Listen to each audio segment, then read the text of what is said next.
With that down, let's go on to our fourth and final main topic today. And our fourth and final main topic today gets submitted to us by Alex Lopez, who writes, have you heard that Christian Bale is in talks for Thor Love and Thunder? Nope, I haven't heard about it. I thought it's an interesting choice that Christian Bale, who is mostly known as Batman and Nolan's Dark Knight trilogy, and with that kind of experience, he mostly will cross over to a Marvel movie. What are your thoughts about this? And thanks. All right, thanks a lot for sending that in, Alex. And yeah, for those of you who have not heard about it, and I'm sure most of you guys have heard about it by now, Christian Bale is apparently, Variety has confirmed, is now in negotiations to be in Thor 4, Thor Love and Thunder. Now, here's the thing. Remember, in Hollywood, by the time you get to the negotiation stage, 9 times out of 10, that means it's going to happen, because you have to have already gone through all the process that makes the studio go, yes, we want this person, and then the talent has to go, yes, I want the role. Okay, so now you just got to get down to the nitty-gritty to work out money and schedule and stuff like that. But the studio's decided they want him. He's decided he wants to be in it. 9 times out of 10 it's going to happen. But remember, as we just talked about with the Matt Reeves Batman thing, they also hit this stage with Jonah Hill. And then Jonah Hill backed out. Everybody else worked out, but his did not. So there is still a possibility that Christian Bale does not end up being in this movie. However, I think it's safe for us to right now at least operate on the assumption for now, understanding there's a possibility it may fall through. I think it's safe for us to operate on the assumption that he's going to pop up and be in this movie. How can you not be excited about this? How could you not be excited about this? Christian Bale is an Academy Award winning, multiple Academy Award nominated actor, one of the more celebrated actors of our generation, one of the finest living actors in the world, joining a franchise like Thor, being directed by Taika Waititi, who just did what is, in my opinion, the best film of the year in Jojo Rabbit. How could you not be excited about this? Now you can ask, well, it depends who we'd be playing and all that kind of stuff. I understand that, but the bottom line for me in any movie, almost in any project, as long as there's not an obvious miscasting, is that get the best talent possible. Christian Bale is one of the best talent possible. It is unbelievable. I just don't see how there's any way we look at this. Now, Rob, I think one way some people could look at this as maybe being a negative, and I've already seen this online. I've heard people saying this and talking about this online. The one way that maybe you could possibly see this as a negative is the notion of he's just so big of a star now. He's just so big of a star now that having him in the movie may actually end up being a distraction. It could end up being a distraction. So I made that the topic of today's question of the day. So I asked people this. I said, do you consider Christian Bale doing Thor 4 a good thing because he's a fantastic actor, or as some have suggested, as a bad thing, he's just far too famous and it'll be distracting? I put this up just before we started the show. About 3,000 of you guys have voted on this, and overwhelmingly, not surprisingly, 74% of you guys are saying it's a good thing, 5.4% of you are saying it's a negative thing, and 20.6% of you said it depends on if he's actually playing Batman and this is a crossover. Of course, that was a facetious option. He is not going to play Batman in a crossover. So clearly, overwhelmingly, despite some of the things that I was seeing online, overwhelmingly, you guys are saying this would be an absolutely great thing, to which I would absolutely say, I absolutely agree. Rob, you're hearing about this. If you had told me 2 days ago, hey, do you think maybe Christian Bale would join Thor? I don't know. Christian Bale's not joining Thor. Rob, I remember being back in my AMC days, and we talked to Christian Bale, and he pretty much suggested he was never going to do a comic book movie again.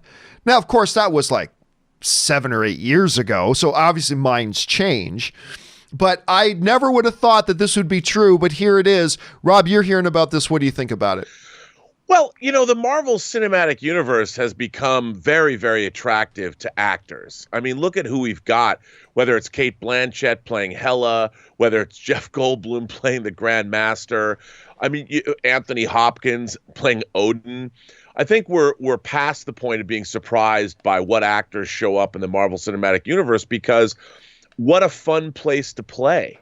I mean, hell, even Matt Damon shows up in a cameo in Ragnarok. It's like, come on. I think having Christian Bale wanting to do this, the guy's got kids, and I'm sure even Christian Bale, as great of an actor, and I've loved him since Empire of the Sun, who wouldn't want to be in a Thor movie, especially after watching the fun everybody was having and making Ragnarok? I think this is a great idea. I'm just curious who he's going to play.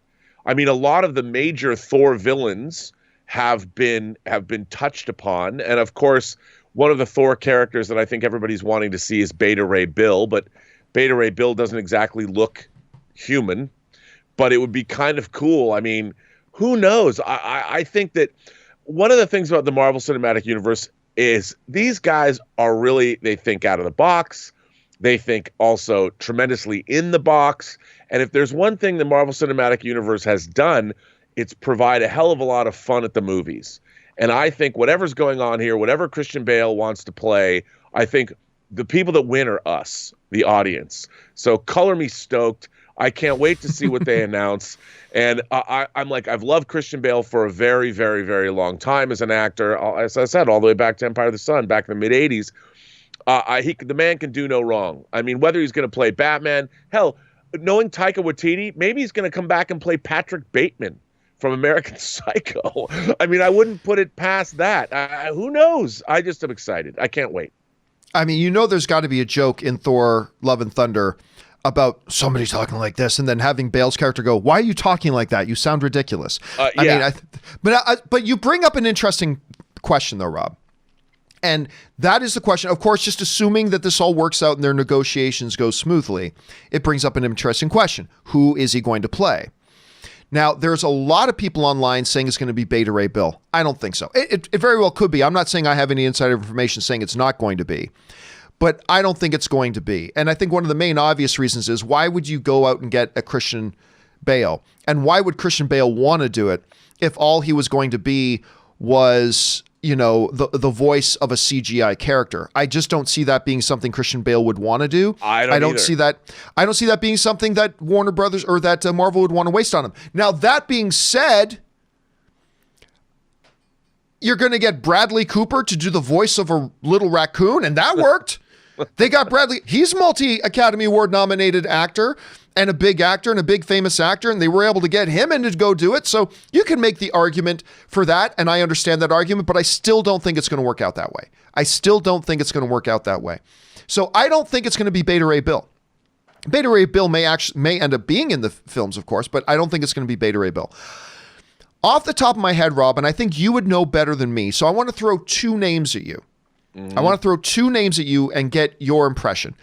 I think when you look at the story arcs that Taika Waititi has taken with Thor and the style he's brought to Thor, particularly in Ragnarok, I think of two names. One that I think he would be great for, actually, is Kull. Kull Bor's son. Kull Bor's son. Now, he is actually Thor's uncle. He's Odin's brother. He is the god of fear. And since we already know that Natalie Portman is going to be taking up Mjolnir and taking on a mantle of Thor of some sorts, that actually kind of fits in with some of the comic stories that they've had before. And just when you look at this, couldn't you see Christian Bale playing this guy? I mean, so that's one name I want to throw at you. The one name I want to throw at you is called God of Fear. The other character hasn't been used a lot in the Marvel comics at all, but is Gore the God Butcher. And Gore the God Butcher is a really crazy cool story because he was this a member of an alien race. Life was really unfair. Life was hard. His family died. His wife died. His children died of starving. He didn't believe the gods exist. Then he found out the gods did exist and he was pissed off at them. And then he got, I kid you not, this all ties into Venom. He picks up this god sword that is made up of symbiotes and all this kind of stuff. And he takes it up and he starts going through the universe killing gods. And it's all this kind of stuff. And eventually 3 different Thors from 3 different timelines all have to join together and battle and blah, blah, blah, blah. But again, when you look at the escalation of the Thor stories and you look at the sensibilities that Taika Waititi brings to it, I think both of these characters and could be very juicy characters for Christian Bale. So I'm thinking Kull the God of Fear or Gore the God Butcher Rob, do you think there's really any possibility it could be either of those two, or do you have some other names off the top of your head that it could be? I think your idea of Cull is a really good idea, but there's another Thor character, and look, this is a little off. He's not offbeat as far as the character of Thor is concerned, but in terms of what kind of a character, Mangog. Mangog is a character. John Schnepp would have dug it if Taika Waititi brought Mangog. But Mangog is kind of he's a monster. He's like a Surtur character, but he encapsulates an entire race. And it's way out there. And it would require CGI, and it's a giant, monstrous, very Jack Kirby character. But I think, I didn't think about Cull, and I think that's a great. Cull is kind of, the way Loki is obviously Thor's greatest foil, but Cull could be something I could see Christian Bale going, okay, the god of fear, that I'm in, count me in. So I think of all the things that we brought up, I mean, Mangog would get me excited just because I'd be like, the only person who could do it would be Taika Waititi. But I think the Cull is a good guess. I like your pick too. I think your pick could actually very well be it. But then Mangog, again, it's just, look, it comes from Thor's history. But it's, again, it would have to be, but I never thought you'd like Korg. To me, Mangog is a Taika Waititi. Cull is kind of cooler. Like, I would love to get a hot toy figure of Christian Bale as Cull. and listen, and it would be consistent because Taika's already shown he likes having the inner family drama, right? Right. Because in Ragnarok, he had his sister that, well, he didn't even know, but now it would be his uncle, like Odin's brother. I mean, so that's the part to me that Taika's already shown that he likes to do the family thing. Maybe it could be that. I mean, and he'd be pissed. The God of Fear is angry. What happened? Yeah. What did you allow it to happen to Asgard and my brother? And like, he's angry and blames. Maybe he blames both Loki and Thor. And you could, there's the thunder right there. Somebody's mad. So the question here is, guys, what do you feel about that? What do you think about Christian Bale joining? First of all, do you even like the idea of him joining? I think the majority of us do. But if so, do you kind of got a sense about who you think he might actually play? Jump down to the comments section below and let us know your thoughts.